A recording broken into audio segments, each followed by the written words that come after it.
సేవ అంటే, పరిచర్య అంటే బైబిల్ సంకలో పెట్టుకుని సైకిల్ ఎక్కి పాడేరు వెళ్ళిపోవటం, లేకపోతే అరకెళ్ళిపోవటం మాత్రమే అని అనుకోకుండా నగరాలు, నాగరికతలు, ప్రపంచం, పవర్ పాయింట్స్, వాటిని ప్రభావితం చేసేటటువంటి నీ రాజు, అది పాడేరు మరియు ట్రైబల్ ప్రాంతాలకు వెళ్ళటం ఎంత ముఖ్యమో అంతే ముఖ్యం ఇక్కడ కూడా ప్రతి రంగాన్ని ప్రభావితం చేసేటటువంటి పరిచర్య, ప్రతి రంగములోనూ నీ రాజు యొక్క ప్రాతినిధ్యాన్ని చూపించగలిగినటువంటి సేవగల పరిచర్య చేయటం కోసం ప్రభు మిమ్మల్ని పిలుస్తున్నాడు.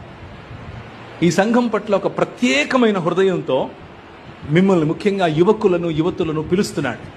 Be inspired my brothers, my sisters. మీ రాజు నూతనమైన పని చేస్తున్నాడు. అది కేవలం మత ప్రాతిపదికన బైబిల్ సంకలో పెట్టుకొని తిరిగే పరిచర్య గురించి కాదు. అయితే అటుండండి, లేకపోతే ఇటుండండి. ఒక రోజు రాబోతోంది, ఈ రానున్న 4-5 సంవత్సరాల్లోనే బహుశా జరగచ్చు. నువ్వు ఉంటే ఇటుండు, లేకపోతే అటుండు అని దేవుని వాక్యం చెప్తే నీకు వినపడటం లేదు కదా.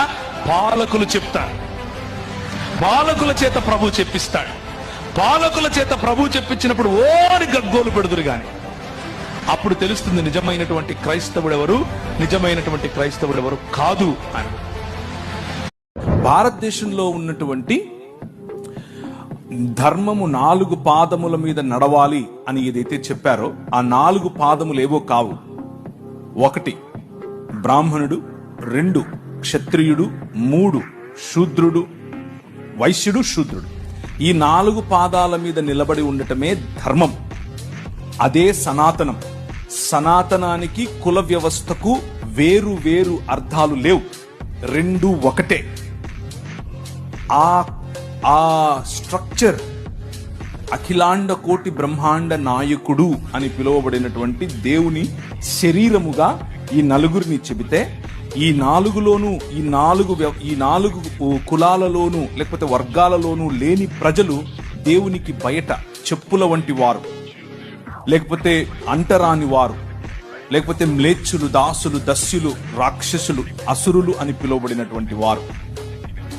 సో ఈ ధర్మమును పాటించని వారందరూ కూడా మ్లేచ్చులు, దాసులు, దస్యులు వగేరా వగేరా వగేరాగా చెప్పబడి బలవంతంగా మనిషిని ఆ ధర్మంలోనికి, ఆ మతంలోనికి, దేవుళ్లను సైతం, పండుగలను సైతం మత మార్పిడి చేయగలిగినటువంటి ఏకైక వ్యవస్థ మన భారతదేశంలోనే ఉంది.